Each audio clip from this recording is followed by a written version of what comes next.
Hey everybody, welcome to this week's podcast. I'd like to welcome a whole bunch of new contributors this week. A lot of people reached out and had discussions with me about wanting to contribute. They seem to share the same vision that we all do of just getting excited about all of this awesome stuff and sharing it with all of you. So I'd like to welcome everybody. I'd also like to say there's a few other people I haven't gotten a chance to respond to yet or respond as many times as I want. There was many ongoing conversations. And, of course, it's real life, so there's a few people that I will not be responding to. But there is one thing that I definitely want to say is what we're trying to do here is slightly different than what most other people have tried to do, and we're going to make mistakes. I am going to make quite a few mistakes. So I would just like to ask that everybody at least recognize that and try to stick with us along the way. The one mistake I might be making this week is I held off on some posts just so that there is an even amount of content from last week to this coming week, but that might have been a mistake. It might not have been.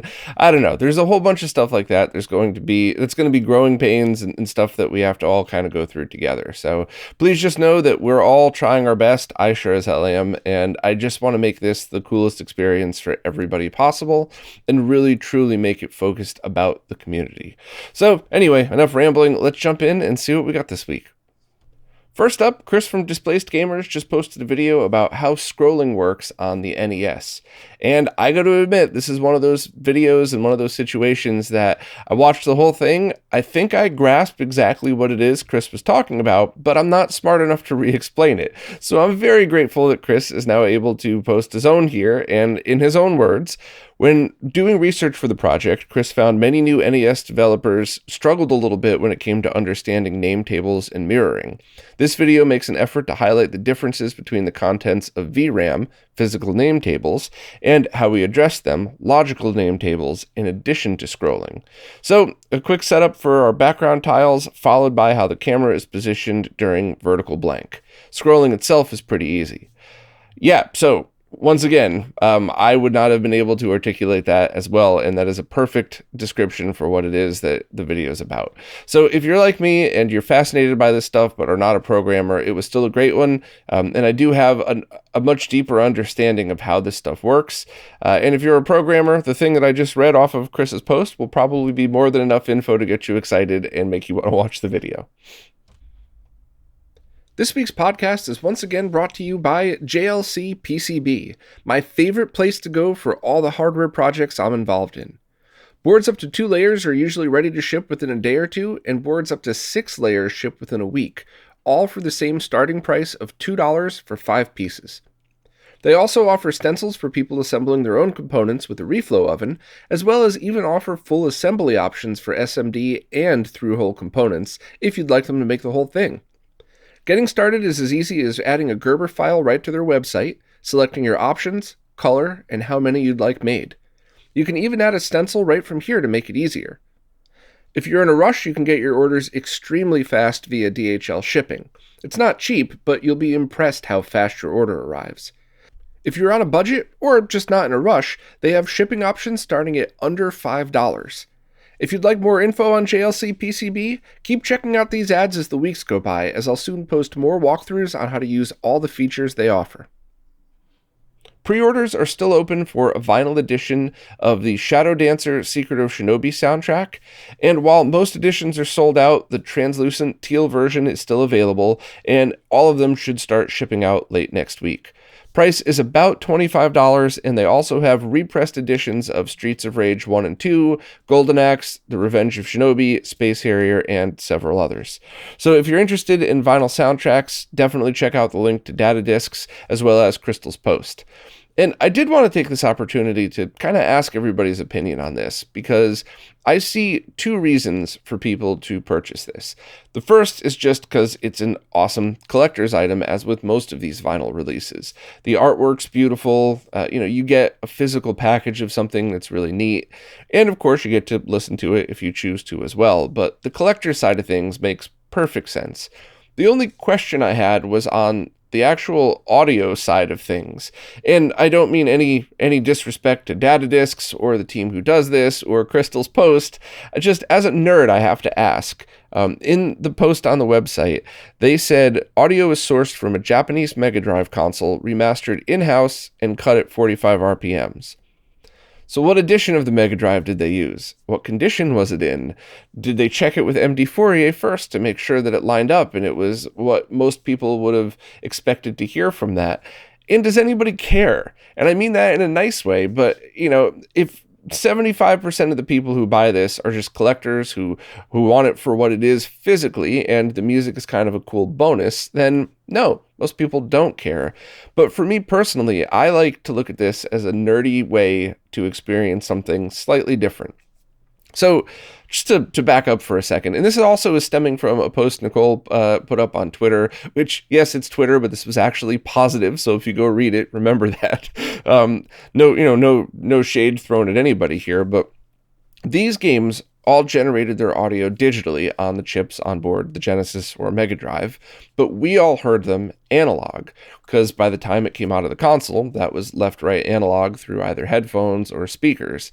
And there are amazing soundtracks, but you always heard them with the analog warmth to them. So for me personally, if I saw this as somebody took a digital version, so maybe they recorded it from Mister via the HDMI digital output, but checked all the settings to make sure it lined up to the exact MD Fourier approved Japanese Mega Drive version 6. I forgot what was the best one. Please give me a pass on that, MD Fourier team. But if they took the audio digitally and then mastered it on vinyl, what that, in my opinion, would be is a different analog method of experiencing it. Because both times, both scenarios, the chips themselves or FPGA chips would generate it via analog or via digital, and we'd be listening to it via analog. Just this time, the warmth that you get from a needle on a record, as opposed to the warmth of the chips and electronics on a Genesis. So it would be the same style to experience it, but different. So if they sourced it from a Genesis console, that's analog to analog. So how did that change the signal? And as I'm starting to get more and more into cassettes and vinyl, I definitely don't think there's a best way to do anything, but they are absolutely different ways. And when you change the sound on some of these things, you could change the experience. Now, once again, maybe nobody cares. Maybe the 5 people on that Twitter post are the only people that think about things like this, and that's fine. I don't mind being the weird nerd at all. But I did want to ask all of you in the community their opinions on this stuff, and that, how do we all think this should be gone about by mastering these and recording them, or does it matter at all? Should I just shut up and enjoy the artwork and the fact that there's something awesome and physical that you could purchase for a very fair price? It's not like these are $100 records. They're, $25 plus shipping. That's the fact that we get it and it looks as good as they usually do should be good enough for most people. But I wanted to ask the question because that's something that I was definitely interested in. And I do think digital recordings then sent to vinyl would actually be a really great analog way to experience these amazing soundtracks. But who knows? We'll see. Love to read and hear your thoughts about this one. But either way, check out Crystal's post if you want to pre-order any of these or the other games that I mentioned as well. Mike Chi just released a couple of experimental firmwares for the RetroTink 5X, but before I even talk about them at all, there are 2 things that I need to absolutely impress upon everybody. First of all, if you want to see all of these things demoed, please check out Wobbling Pixels videos. I have 2 embedded in this post, or 1 now, the second should be by the time this goes live, and that's a great way to see for yourself what these things do. But the second disclaimer is that a bunch of the things I'm about to talk about, and Wobbling Pixels showed, are unsupported features that Mike threw in there just to see if they would work. So do not approach this as a selling point for the RetroTink 5X. Look at it as a cool bonus that may or may not work, but there's no support for these. There's no guarantee. This is just Mike sharing with the world his, some of his crazy ideas and in tweaking that he's trying out. But I do want to go over a few of them, and I'll start with the one that is, I guess, a solid feature that will be supported, in that now when you when you save your profile, you could select which profile you'd like to load on boot. And that's important for a few things. First, if you're just lazy like me and you're tired of flipping input buttons, you could save a profile where the input is your SCART input as opposed to the default of component video. So that alone just saves a couple of steps, but it's also important for people who want to do downscaling to 240p because you get everything set up on your main flat panel, set downscaling, save it, then you would set it to boot from that profile. So then you could safely plug that into your PVM or whatever else and have your downscaling without having to change any of the resolutions or leave it on or something like that. The next feature that's definitely worth talking about that is beta, might not ever be out of beta, might not work on everybody's TV, is a 16:9 1440p mode. So up until now, you were able to scale to 1440p, but it was actually 1920 by 1440, so a 4:3 signal. So, at best, most people would have to probably hit the aspect ratio button on their TV, which, depending on your TV or monitor, that could be buried and annoying, or it could be super easy. So either way, that's something that you would not have to worry about now if your TV is compatible, because it'll send the true 16:9 signal. But that also opens up the possibility of 720p line doubling to 1440, which is cool for a couple reasons. First, if you're playing any content that's 2D based or sharp scaled or anything like that, sharp scaling it to, doubling to 1440 means that it'll look amazing on your 1440p monitor, and it'll also look good on your 4K TV because that's less time, or that's less resolution that needs to be scaled to the native resolution of the panel. So rather than going from 720 soft scaled to 4K, you're going 1440 soft scaled to 4K. So you should end up with a slightly sharper image if that's what you want. But on the flip side, the smooth and soft scaling algorithms built into the RetroTink 5X should work as well. So if you're playing early or mid 3D graphics like PlayStation 3 and Xbox 360, basically the end of the analog era, because those are the last two that really supported a lot of analog outputs, then that would be a way to scale those, and I guess the Wii U as well, from 720p up, which could be a benefit for some people. And, this is going to be a per game, per situation basis, but there are a few games that I know of on the PlayStation 3 that run at a higher frame rate if they're rendered in a lower resolution. So while it's not going to magically make it look like that game is rendered in 1080p or 1440p, what it might do is the total overall experience might be that you take that 1440 or the 480p widescreen signal, line triple that to 1440p widescreen, or even 720 to 1440, and you get the higher frame rate. And while it's not going to look as good as better rendering, it'll certainly look better than 480p. So that's kind of a neat thing, and something that basically, if you have the ability to output 480p or 720p from any of those consoles, I would give it a try, just because. I mean, if you already own a RetroTink 5X, the update's free, so why not? Also, you could now access optimal sampling profiles on S-Video and composite sources. The last time I tested anything like this was the Koryu through the open source scan converter, and S-Video really benefited from optimal timings if that's the look that you're going for. Composite video, though, in my opinion, when I was testing it then, you're really sharp scaling all of the interference as well. So I have not had a chance to try it yet in the RetroTink 5X, and the Tink 5X has a really good comb filter. So maybe it's going to be great, but that's kind of the other thing about this is it's free, so just give it a try. And the right answer is whatever your eyes prefer. Nothing adds more lag, comb filter, no comb filter, optimal profiles, generic profiles. It's the same amount of lag, so there's no disadvantage to just trying it and seeing what happens.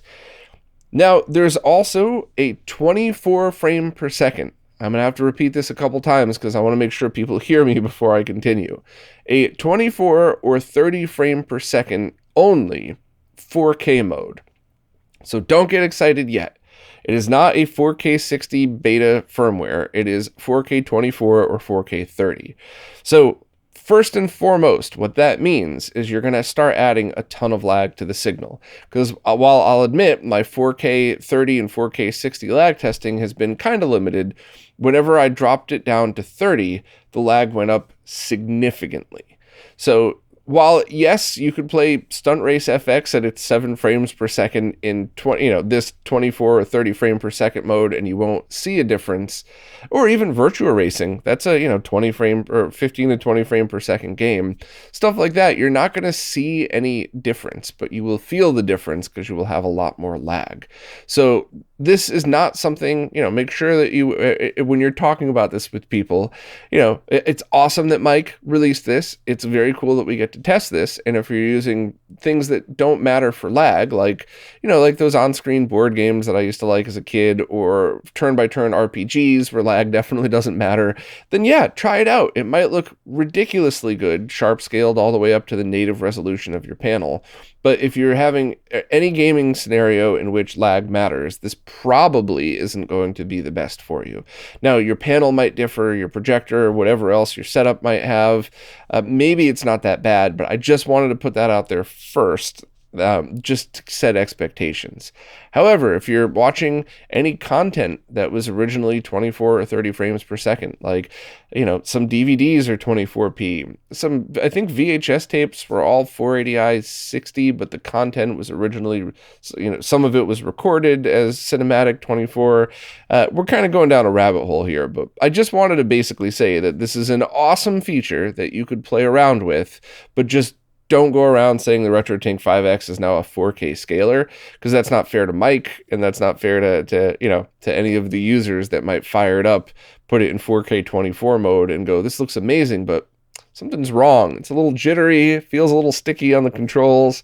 So, I could be wrong about that. I haven't had a chance to do a deep dive on this, but I think it's safe to just set realistic expectations for all of this and make sure people come at this properly. Now, who knows? Maybe a month from now, there'll be a hardware add-on that you could solder onto your RetroTink 5X that'll make it do 8K, a million frames per second. I don't know. I'm just talking about right now, today, as I'm recording this. That's what my test results and my perspective are. So didn't mean to ramble so long about this, but I just want to make sure to always get the right info out there, because there's so much misinformation spread about everything these days. I want to make sure to do everybody justice. So please check out Wobbling Pixels videos on this subject. If you own a RetroTink 5X, absolutely load this firmware and give it a try. And the 4K mode is just another option. So it's not like if you put this on and it doesn't work right for you, it's going to hurt anything else. You just flip it back to 1080p 5X and you're good to go. So hopefully that's all the info you need. Check out Wobbling Pixels videos in the post for more info. And as always, thanks to Mike for releasing these ridiculously cool firmware updates. A Kickstarter campaign was just funded for a new Sega Genesis or Mega Drive game, Affinity Sorrow, and this is a top-down RPG heavily inspired by games like Final Fantasy, Lufia, Breath of Fire, Dragon Quest, and the Mana series, however you say it. The game will be available as a ROM file and as an in-house made cartridge. So I love that right off the bat. I would love to have the space to collect all of the games I want to play, but I would rather just purchase the ROM to still support the developer and keep it right on a ROM cart or Mister or something, or Retro NES. So, good call on Second Dimension Games for doing that. Also, they've released at least 2 successful Kickstarters for Genesis games. And I can't remember if the cartridge was beveled edge and ran at the right voltage, but either way, I hope this one is, regardless of what their past Kickstarters were. But this is one of those things where the Kickstarter's already funded. They have a good track record. So if this looks like a game that might appeal to you, definitely check out the post and see if it's something that you want to back. I'm always really excited for new retro releases, and I especially just like when it tackles both ends of things. It's a good game. You could buy the ROM, but there's also cool packaging, well-built cartridges, and stuff that collectors could enjoy as well. So check out the Kickstarter campaign in the post for all the details you need on this one. Tito from Macho Nacho Productions just released a video about a cartridge reader that's able to save games from Super Nintendo, N64, Genesis, Game Boy, Game Boy Color, and Game Boy Advance. This is one of the coolest cartridge reader devices I've ever seen, and one of the best features about it is you don't need a PC at all. I'm sure you could plug it into your PC for firmware updates, but all you need to do is use the on-screen menu, and it saves it right to the device, right to an SD card. Tito demos all of this stuff in the video. It's a great video, and it seems like a great device as well, and it's an open source project. So the only downsides of this is the Kickstarter that was originally created for it is sold out. There will be more made available at some point. You would just want to follow the Twitter account that's going to be posting. And of course, we'll let everybody know when they come back on sale. It is an open source project, so you should be able to make your own if you have the ability to, but I don't think this is an easy build. So for me personally, I will definitely be picking one up when they come up for sale again, because I always wanted a handy cartridge reader, but I just wanted something that was easy to use. I always get grumpy about using the command line because I grew up in an era where there was only the command line and we didn't have any other choices, and I feel like I've earned the right to have a pretty GUI in most cases. Like the RetroTink 5X Mac update. And once you're set up, that's copying and pasting one line of code. That's a little different. For stuff like this, I would really prefer just a GUI, a nice thing that I could, scroll through the menu and select whatever cartridge I want and either rip the ROM itself or the save game file or both. So this definitely seems like a device I'm interested in, and I think most collectors who want to rip their own ROMs and back up their save files might be interested in this as well. So please check out Tito's video and the post for more info, and we will of course update people when it becomes easily available for purchase, or just check out the GitHub yourself if you want more info on maybe how to build your own. Matt Underwood just posted a guide that allows you to play ScummVM games, so older style PC games, on the Dreamcast.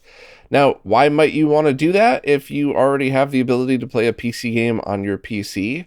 Well, what if you're using an RGB monitor or consumer grade TV? It might actually be a lot more work or even more money to try to get a solution to get your PC running on your TV, on your CRT TV, than it would to just follow this guide step by step, build your game, and convert it to essentially a Dreamcast ROM to play either on a disc or on something like a mode or the GDEMU or something like that. So it doesn't look quick, but it also doesn't look too hard in that, you need to follow these steps one by one. You need to be patient and read everything through. I tend to skip ahead sometimes. So whenever I go to try this out, I'll make sure to just be patient and read it one step at a time. But essentially you just create a CDI image of it, not Philips CDI. That's the file format that many Dreamcast games are stored in. And then you should be able to just launch it with any method that you normally boot or launch Dreamcast backups. So while this isn't for everybody, I imagine there probably is a large group of people that think this is a neat way to experience their games on some kind of CRT display through your Dreamcast. Now, a lot of these games, they're click by click. I almost said turn by turn role-playing games, but like click by click adventure games. Lag's not going to matter. Software emulation glitches aren't really going to come and play like an action game. And some are, but I do think that this is a really great scenario for people to want to experience these games on a CRT, or just in a weird and different way, especially if you already own a Dreamcast keyboard or something like that. So I was very, very happy when Matt approached me to see if I wanted the guide up on RetroRGB, because yes, definitely, I think this is something that at least a handful of people who are listening right now are probably going to scramble to check out this post and do it for their favorite original PC games or something like that. So, thanks to Matt, thanks to the ScummVM team for always adding cool and different additions to the emulation. And of course, thanks to all of you for giving this stuff a try, and post your feedback. Let us know how it works and which games that you decided to play on your Dreamcast. Jimmy Hoppa just released a video about a Goemon game for the Game Boy Color that was only released in Japan. If you're a fan of the series, it follows suit with some of the same action-style gameplay and great music as the others, and it's definitely something you would want to check out. There is not a translation available for it yet. However, this is the type of game where you could probably progress through just fine. You would just miss elements of the story. So Jimmy's got you covered there, because you could check out his video where you get all of the info on the story about the game, which is silly as usual, as well as everything else that you might want to know about it. The Goemon series is something that I still haven't had a chance to check out, and it seems like something I would really like. It's just a time thing. But if you like playing Game Boy Color games and you like the series, this kind of seems like a must play, just because it looks really cool and it's got a lot of the same music and graphics elements as some of the 16-bit titles just released in 2000 on the Game Boy Color.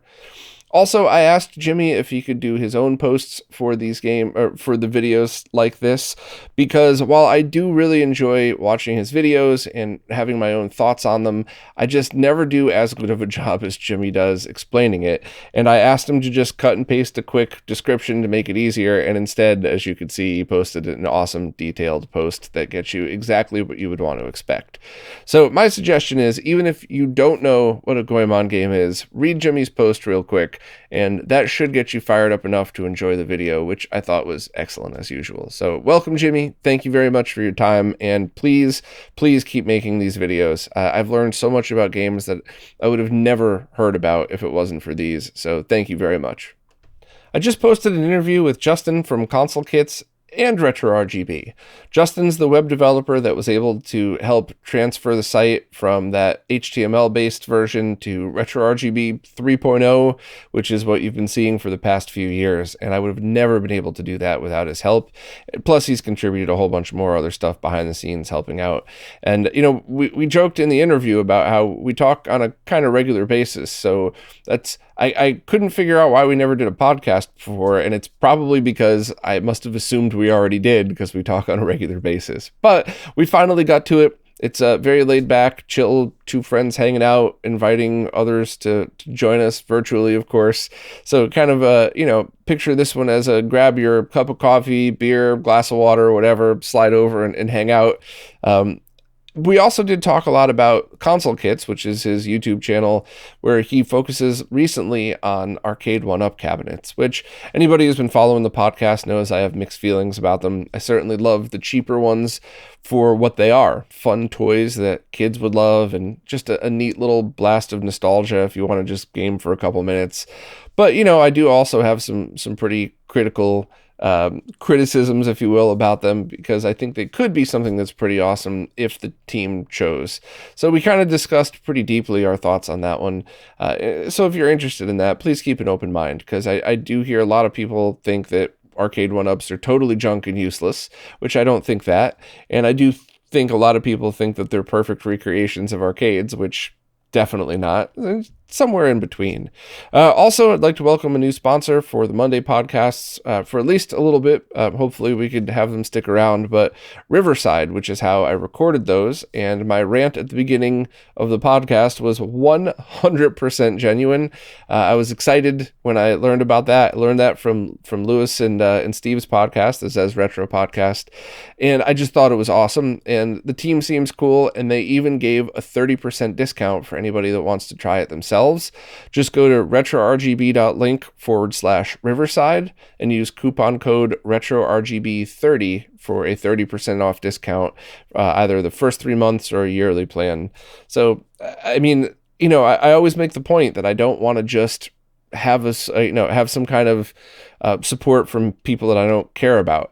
I mean, if it's not at all related to retro gaming, I would totally lay out on a Casper mattress and talk about how lag free it is or some shit like that. But when I talk about getting sponsored by stuff that I use or that I think you might use, I only want to talk about stuff I'm actually passionate about and care about. I don't ever want to shill anything, which, you could say I'm totally shilling JLCPCB and Riverside, and that's fine. I like them. I use them. And, I show proof that I use them. So I'll take that one on the chin if that's what you really feel like talking about. But, hopefully I'm going to have a few other people that would be willing to support the channel like this. And it's always going to be stuff that I truly, honestly believe in and use.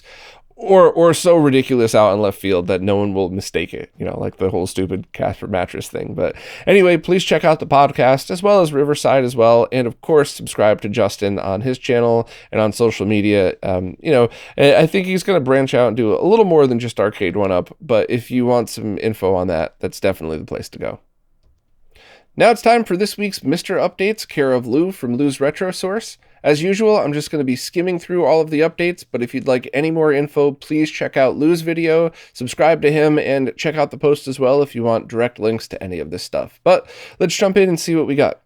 First up, Noblin is working on GunCon 2 support for multiple cores, which means that you could take one PlayStation GunCon 2 and be able to use that not just on PlayStation, but on multiple cores, which is really cool because that would require less adapters, less configuration. You could just have one pretty comfortable light gun that would work with multiple. So I'm looking forward to see how that progresses.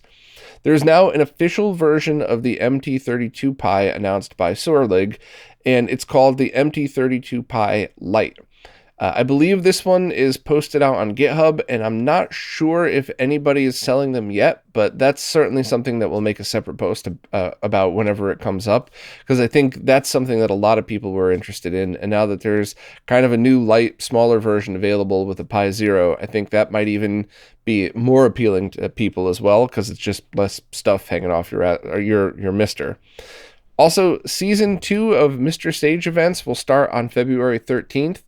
Those are the audio interviews hosted by Artemio that I really liked a lot. I covered a bunch of those last year, and just, I could listen to Artemio talk all the time and not get bored, but when he has interesting people on and, it was really able to talk about, Mr. or gaming or even life-related things, I just really enjoyed those and thought they were a great addition. So I'm looking forward to seeing what guests he has on next.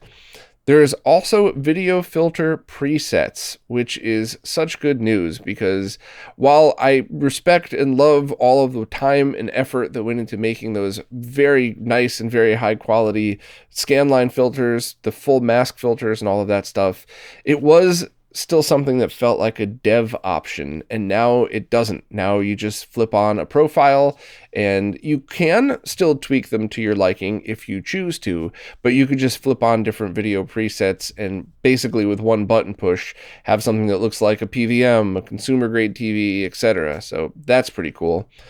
There's also different filters available for Game Boy, and Trash Uncle released one that kind of makes it look more like the Game Boy Pocket, the Game Boy Light. I believe one from Risha a few weeks ago really did a good job making it look like the crappy original green screen, which is neat for nostalgia, and it's something that I certainly had fun playing with.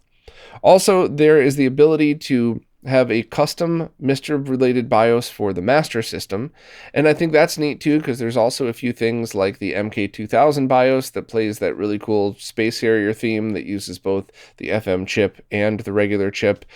Maxim and I talked about that in the interview if you want more info, but hopefully we'll be able to see neat things like that, which, it's not going to completely change your MiSTer Master System gaming experience, but it's neat, and I think it's worth the time to mess with. Also, the PlayStation Core builds available on GitHub or the Mr. FPG or the Mr. Discord have CD-ROM audio in it now, and it seems to be coming along pretty well. Clint just mentioned to me the other day that he's been playing through Symphony of the Night, and every time there's a new build of the core, he'll just update to that and keep playing, and said it's been very stable and he's had good experience with it. So it's pretty cool to be hearing this from multiple angles, the devs, testers, and everybody in between. So it's good news for people who wanted to or looking forward to the PlayStation Core, which is pretty much everybody. Also, the NES has stave state support for more mappers, and shadow masks and the different CRT filters are coming to all of Hotego's cores, Game Boy Advance, Commodore 64, Atari 7800, ZX Spectrum, PMD-85, Laser 310, and the CompuKit UK 101, which I haven't ever actually heard of those last two, but sorry. So that's awesome. I'm really glad people are starting to embrace those, because while I promise I won't go off on a rant about this, for years I really couldn't stand that scan lines as we knew them were just horizontal lines drawn across the screen. Now, in the context of 240p line doubled to 480p on a CRT VGA monitor, those were perfect and everything that you would need, and that's not what I'm talking about. I mean those just black horizontal lines on a flat panel, even if they were perfectly spaced, just never really made me feel like I was playing on a CRT. It just made me feel like there was lines drawn across the screen, whereas these full masks really do emulate much closer to the experience of a CRT. And, you know, of course, you're going to need things like an OLED screen with, you know, black frame insertion and, you know, even higher resolution to truly get what you would experience on a CRT. These are pretty damn close. And I think if you like any kind of scanline emulation, I would try these. But I would also suggest that even if you were a grumpy old man like me that said, those are just lines, those aren't a real CRT mask, definitely try these, because I think you'll be pleasantly surprised. It's also my personal opinion that when I dial in whatever filters that I want to emulate these scan lines, I try to go for something that if I'm looking for the CRT mask, I could kind of look and see it, but as I'm playing the game, I almost don't even notice it. The mask just cuts through the low resolution graphics the same way a CRT's mask does to give it the false sense of a higher resolution image. But if, you know, well, and that's kind of a hard thing to dial in, which is why I like the preset different, you know, single push filters, because when you're dialing them in, it's really easy to start looking at the mask and not the game. And then when you get it the way you want it, you start playing the game and you go, wow, this is really distracting. So that's just, I wanted to add my thoughts to that. And, you know, the goal, at least for me personally, is that if you look for it, you could see it, but it really blends through the game. And I'm not talking so much about the darkness, you know, in the thickness of the scanline mask. I'm talking about how it cuts through the image, how much is on screen, and that really is something that you have to dial in for yourself. The size of your TV, the type of your TV, the distance that you're sitting, what CRT you're used to gaming on, all of these things factor in for you. So just take a moment to mess around with it, but now that there's the preset settings and profiles and stuff like that, it should be much easier to just jump in. So that should sum it up this week for the Mr. Stuff. Thanks again to Lou, and of course, please remember to subscribe to him as well. Well, that's it for this week. I just want to take the time to once again thank all of the new contributors, and I want to let everybody and all of you know that if you turn out to be somebody that contributes every now and then, if you get bored and stop contributing, or if you contribute all the time, I love all of those things. I hope you are made to feel welcome, no matter how often you contribute, and I hope you know how much we all appreciate it, because I really want RetroRGB to just be community focused, and I want people to always feel welcomed, and I want this to be a place where we can share information with each other. And, you know, like I said last week, there really aren't many prerequisites for what it takes to be able to post here. You know, you have to love this stuff as much as we do, and have the passion to take the time to write about it. You have to be open to feedback, and of course, you have to accept that we're all going to make mistakes, and we're kind of working through this together. So, you know, the offer's still open. I get a million emails anyway, so please forgive me if I haven't gotten back to you yet, or if we were midway through a conversation and I stopped responding. It was never intentional. I just got so much on my plate, and I'm trying to balance it all. But with all of you amazing new contributors, maybe that'll be a little easier, and life could get back to somewhat less insanity. So anyway, as always, thanks to everybody who watches, listens, plays nicely in the comments, and of course, thank you to everybody who supports in any way possible. Because while the monthly support services like Patreon and Floatplane are what keeps this going, even things just like telling your friends, subscribing to all of the people who contribute, all of this just really spreads the love, and I appreciate all of you so much. So thank you very much, and I'll see you next week.